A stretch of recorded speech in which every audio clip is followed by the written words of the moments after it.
अगर आप कुछ ही मिनट्स में जॉन लॉक के मेजर आइडियाज को मास्टर करना चाहते हैं तो फिर ये वीडियो आपके लिए है. For all the competitive exams this video is going to be extremely important because in this one single video, I'm going to cover all the major political ideas of John Locke.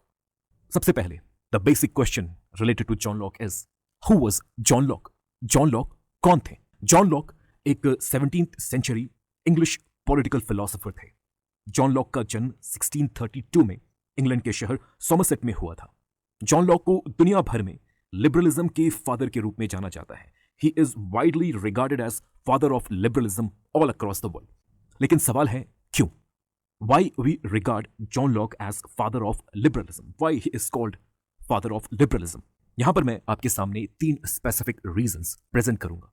3 reasons why John Locke is regarded as father of liberalism. John Locke was the first thinker to systematically question absolutism. He was the first thinker to systematically criticize and question absolutism and all forms of absolutist government. Absolutism refers to limitless power. हम उस तरह के government को absolutist government कहते हैं जहां power holder के power के ऊपर कोई लिमिट नहीं होता, कोई थ्योरेटिकल लिमिट नहीं होता. और ऐसी किसी भी सोसाइटी में जहां एक एब्सोल्यूटिस्ट गवर्नमेंट मौजूद है, ऐसी किसी भी सोसाइटी में एब्सोल्यूटिस्ट गवर्नमेंट की होने की वजह से इंडिविजुअल लिबर्टी को सबसे ज्यादा खतरा होगा. John Locke was the first thinker to systematically raise question about the legitimacy of all these absolutist governments. Second reason why John Locke is regarded as father of liberalism. John Locke was also the first thinker to systematically question and criticize the theory of divine right of king. और जब theory of divine right of the king की criticism की बात हो तो John Locke ने इस theory के इंग्लैंड में जो सबसे बड़े प्रपोनेंट थे, जो सबसे बड़े एडवोकेट थे, जिनका नाम था रॉबर्ट फिल्मर, जॉन लॉक ने रॉबर्ट फिल्मर को क्रिटिसाइज किया. Robert Filmer was a political thinker who supported this idea of divine right of the king. John Locke ने रॉबर्ट फिल्मर के आइडियाज को, उनके फिलॉसफी, उनके आर्ग्यूमेंट्स को क्रिटिसाइज किया, सिस्टमैटिकली क्रिटिसाइज किया और इस बात को प्रूव किया that there is no such thing called divine right of the king. तीसरा reason, John Locke was also the first thinker to systematically ask this question that what should be the right relationship between the government and its people. What government can do to individuals and what government or a state cannot do to individuals. This question was for the first time systematically answered by John Locke. So because of all these 3 reasons, we can say that John Locke was indeed the father of liberalism. अब यहां पर दूसरा सवाल है कि ये जितनी भी बातें हैं, ये बातें जॉन लॉक ने कहां की? Where did he talk all these things? And the answer to this question is his major works on politics and political philosophy. John Locke ने कई रचनाएं की हैं. Not just in politics, in other fields also you can find writings of John Locke. लेकिन अगर हम अपने inquiry को पॉलिटिक्स और पॉलिटिकल फिलॉसफी तक सीमित रखें तो ये जो वर्क्स हैं, जो आपको स्क्रीन पर दिख रही हैं, ये जॉन लॉक के मेजर वर्क्स हैं. और इन्हीं वर्क्स में जॉन लॉक ने अपने सभी पॉलिटिकल आइडियाज और आर्ग्यूमेंट्स को हमारे सामने रखा है. और इन वर्क्स में भी, जॉन लॉक के इन वर्क्स में भी जो पहले 2 वर्क हैं वो हमारे लिए बहुत ज्यादा इंपॉर्टेंट है. The first one is The 2 treatises of government and the second one is essay concerning human understanding. दोनों ही वर्क को 1690 में पब्लिश किया गया. अब आइए देखते हैं कि अपने इन सभी वर्क्स में जॉन लॉक ने किस तरह के आइडियाज, पॉलिटिकल आइडियाज डेवलप किए और हमारे सामने रखे. सबसे पहले हम उनके criticism of absolutist state and divine right of the king को डिटेल में देखेंगे. Absolutist states and divine right of the king के आइडिया को क्रिटिसाइज करते हुए लॉक लिखते हैं कि स्टेट को ना ही किसी spiritual creator, that means God, ने क्रिएट किया है और ना ही स्टेट किसी किंग या मोनार्क की प्रॉपर्टी या पोजीशन की तरह है, जिस किंग या मोनार्क को गॉड के थ्रू लोगों के ऊपर रूल करने का डिवाइन राइट प्राप्त हुआ हो. So state is not a spiritual creation of some spiritual creator like God and state is also not some position और प्रॉपर्टी ऑफ द किंग और द मोनार्क. लेकिन जब जॉन लॉक से फिर पूछा गया कि अगर स्टेट कोई डिवाइन क्रिएशन नहीं है तो फिर स्टेट को किसने बनाया? Who created the state? और स्टेट को अगर किसी ने बनाया भी है तो स्टेट को क्यों बनाया गया? Now John Locke had to answer this question that who created the state, how the state came into existence and why the state came into existence. इस क्वेश्चन को आंसर करते हुए that who created the state and why the state was created. John Locke कहते हैं कि state was created by people. State को लोगों के द्वारा क्रिएट किया गया है. और जब लोगों की बात हो, okay, when we talk about people in the context of John Locke, then आपको समझना है कि John Locke had a very optimistic image of human nature and people. John Locke believed that human beings are basically rational creature. व्यक्ति rational होता है, और rational होने से यहां हमारा मतलब है कि व्यक्ति को पता है कि उसके लिए सही क्या है, गलत क्या है. दैट मीन्स व्यक्ति को अपने इंटरेस्ट की जानकारी है और इस बात की भी जानकारी है कि वो अपने इंटरेस्ट को बेस्ट तरीके से कैसे सर्व कर सकता है. So this is the reason that John Locke says that a state was created by these rational individuals. Why it was created? To promote their interest, to serve their interest. John Locke कहते हैं कि state को लोगों के द्वारा इसलिए create किया गया ताकि लोग अपने बेसिक इंटरेस्ट को, और इन्हीं बेसिक इंटरेस्ट के लिए जॉन लॉक नेचुरल राइट्स इस टर्म को यूज करते हैं. So you don't need to confuse that what are these natural rights. These natural rights are nothing but the basic, the quintessential, the fundamental interests of people. लोगों के ये basic interest है. Right to life, ये एक individual का basic interest होता है. Right to liberty, this is also a basic interest. And right to property according to Locke, this is also a basic interest of an individual. अगर आप इन तीन चीजों को छीन ले एक व्यक्ति से, तो फिर वो व्यक्ति एक डिग्निफाइड ह्यूमन लाइफ नहीं जी पाएगा.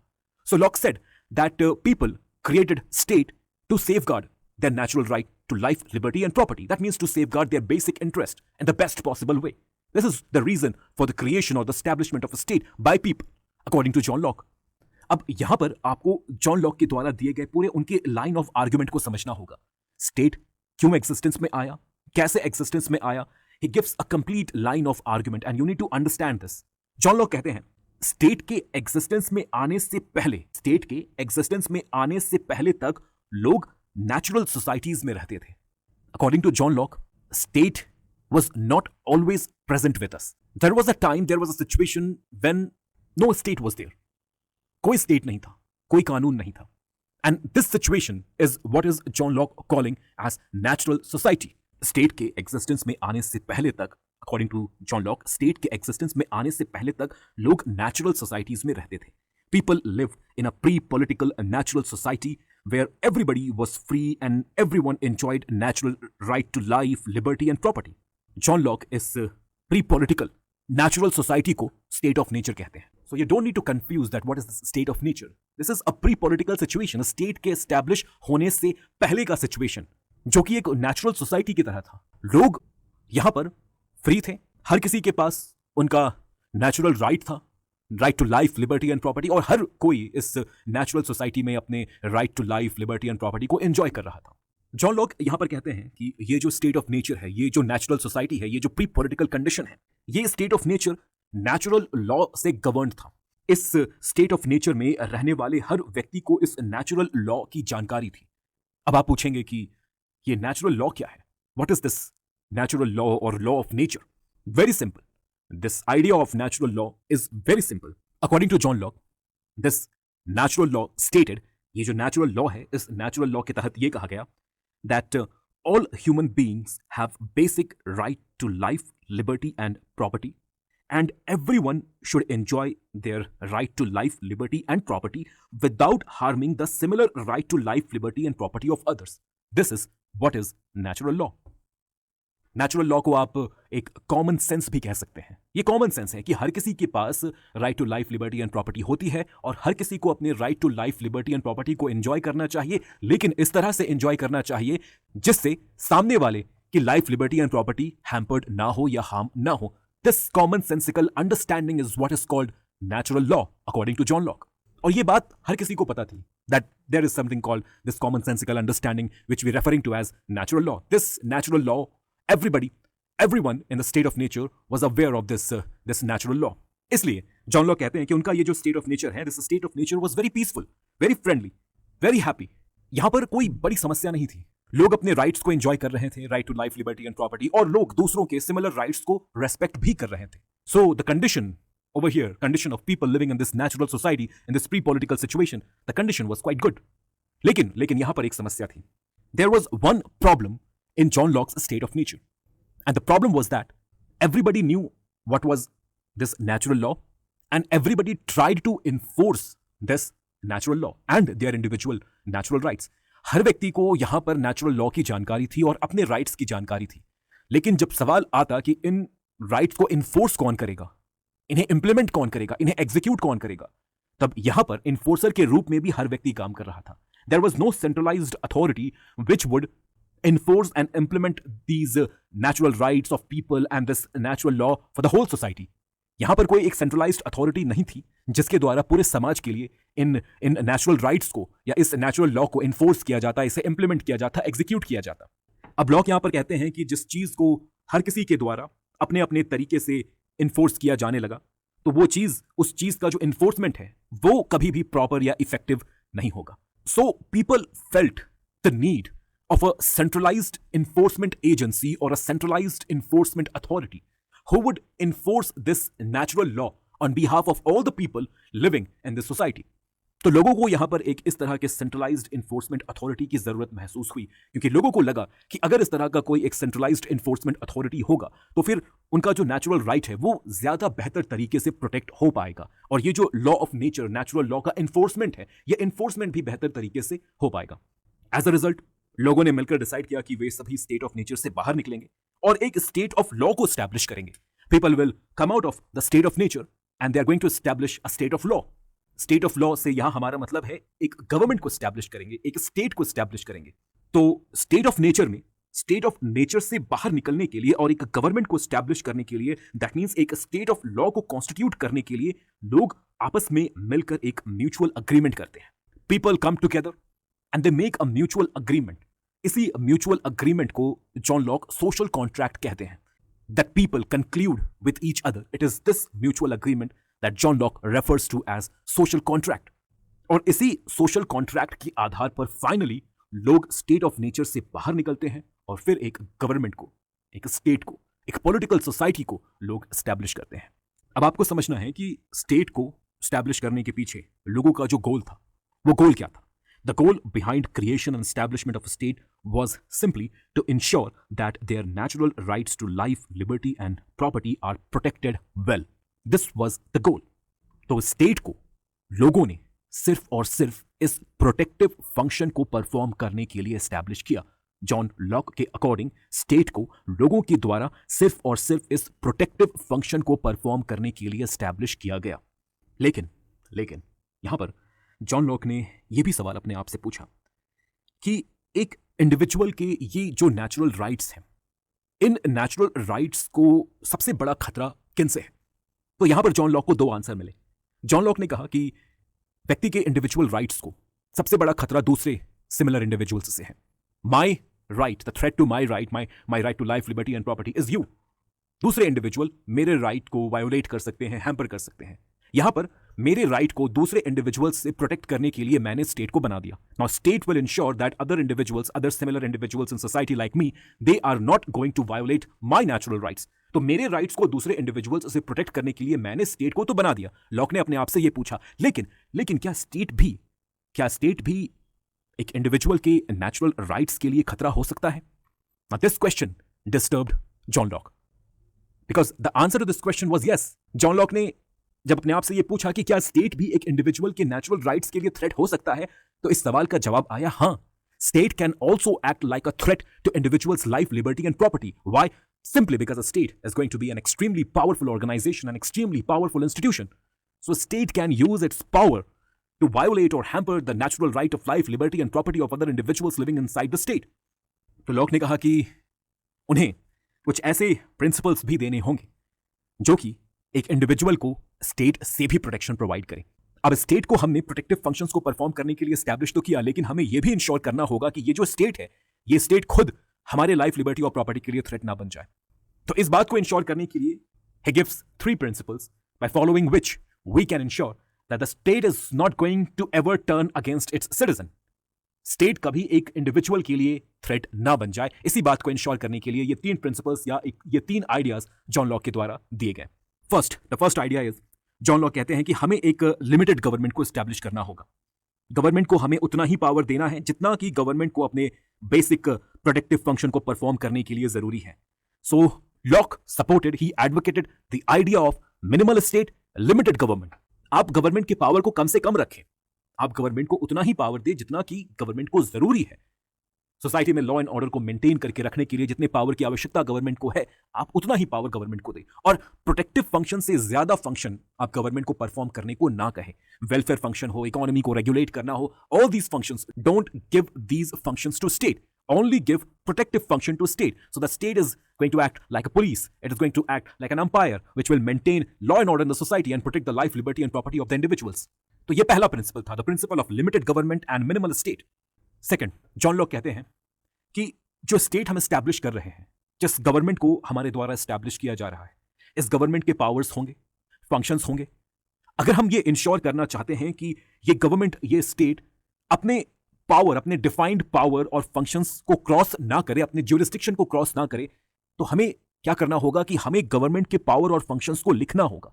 We have to specify it in a law. हमें कानून बनाकर गवर्नमेंट के सभी ऑर्गन्स के पावर और फंक्शंस को प्रॉपरली स्पेसिफाई करना होगा, लिखना होगा। गवर्नमेंट के अराउंड एक बाउंड्री क्रिएट करनी होगी और ये बाउंड्री लॉ के थ्रू हमें क्रिएट करनी होगी। और हमें यह भी स्पेसिफाई करना होगा कि गवर्नमेंट अपने इस बाउंड्री को कभी भी क्रॉस ना करे। So all the powers of the government, all the functions of the government, they have to be written in a place, and that place is going to be constitution. इतना ही नहीं, John Locke ने यह भी कहा कि हमें यह भी इंश्योर करना है, जब हम संविधान बनाएंगे, whenever we are going to make such constitution, a founding document, we have to ensure that the power of the government never get centralized in one place. हमें गवर्नमेंट को अलग अलग ऑर्गन्स में डिवाइड करना होगा। लेजिस्लेटिव, एग्जीक्यूटिव, जुडिशियरी, अलग अलग organs में हमें गवर्नमेंट को डिवाइड करना होगा ताकि हम गवर्नमेंट के पावर को भी डिवाइड कर सके। You are dividing the government in different organs. The goal is to divide the power of the government. क्योंकि जॉन लॉक ने कहा कि the moment you centralize the power of the government, the liberty of the people is going to decrease. Centralization of power and individual liberty, ये दोनों ही एक दूसरे से inversely proportional होती हैं। जहां centralization बढ़ेगा, लोगों की liberty घटेगी। The more power gets centralized in one place, the less and less people are going to be free in a society. So if you want people to be free, you ensure that the power never gets centralized. So he said that we have to ensure that the power of the government is divided in different organs, and all these organs, they check and balance each other. Executive should be separate from legislature, and legislature and executive should be separate from judiciary. And all these organs of the government should check and balance each other and ensure that the power never gets centralized in one place. The best example of this Lockean idea of constitutional government is US. United states के जो founding fathers थे, जिन्होंने जब US के constitution को बनाया, तो उन्होंने जॉन लॉक के इस आइडिया को बहुत ही सीरियसली लिया, and they implemented this idea of John lock in toto in the US constitution. So the second principle says that we have to have a constitutional government. Third principle is about constitutional government. John Locke was the first thinker to talk about constitutional government, limited constitutional government. And the third idea which Locke gave to protect individual from a state was that the state should always be based on the consent of the governed. Government हमेशा governed होने वाले लोगों के consent पर based होना चाहिए. The consent can be direct और indirect. जरूरी नहीं है कि आप अपने कंसेंट को डायरेक्टली ही एक्सप्रेस करें. The consent can be direct or can be indirect, but the government has to be based on the consent of the governed. This is the principle of all the modern democracies today. And we can trace the origin of this principle to John Locke. इसके बाद John Locke ने यह भी कहा कि अगर government अपने functions को प्रॉपरली परफॉर्म नहीं करती है, and if the government becomes a threat to the life, liberty and property of the individual, if the government is not able to implement and execute this natural law in society, then people have the right to revolt against the government. People have the right to dethrone the government and establish a new government. This right to revolt. John Locke also talked about this right to revolt. And this idea of right to revolt, John Locke's idea of a right to revolt, this idea inspired all those individuals who participated in American War of Independence, American Revolution. So I hope that I covered all the major political ideas of John Locke in this one single video.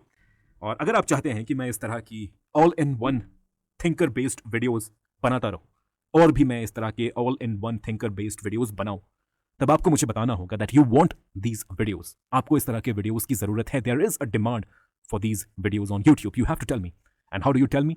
You tell me through your reactions, through your feedback, through your comments. So please react to the video and let me know whether you want more such videos on YouTube or not.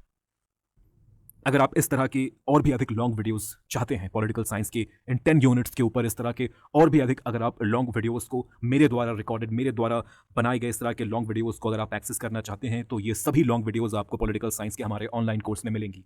There are more than 550 videos, long videos in this particular course of political science, all the videos recorded by me. So इन सभी 10 units के ऊपर आपको 550 से भी अधिक long video lectures इस course में मिलेंगी. इन एग्जाम्स के लिए, यूपीएससी पॉलिटिकल साइंस ऑप्शनल के लिए, यूजीसी नेट जेआरएफ के एग्जाम के लिए और पॉलिटिकल साइंस में कंडक्ट किए जाने वाले जितने भी कॉम्पिटिटिव एग्जाम्स हैं, उन सभी एग्जाम्स में ये वीडियोस आपके लिए हेल्पफुल होंगी. अगर आप इन वीडियोस को एक्सेस करना चाहते हैं तो आप व्हाट्सएप के माध्यम से हमें इस कोर्स के फर्दर डिटेल्स के लिए कॉन्टैक्ट कर सकते हैं. Thank you so much for listening to this video. God bless.